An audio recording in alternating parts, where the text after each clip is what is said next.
মহিলারা সব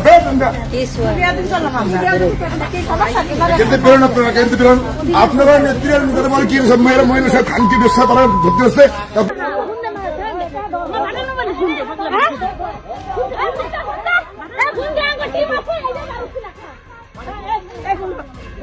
আসসালামু আলাইকুম। বাংলাদেশে একমাত্র দুইটি দলই আছে যারা বলে আমরা জিয়ার সৈনিক বা বঙ্গবন্ধু সৈনিক। দেখুন তো, এরকম মা বোনদের তলপেটের উপর লাথি মারতে পারে, এরাই হলো জিয়ার সৈনিক। আর এরাই ভোটের জন্য মরিয়া হয়ে লাগছে। ক্ষমতা যাওয়ার পর মা বোনদের অবস্থা কি করবে তারা?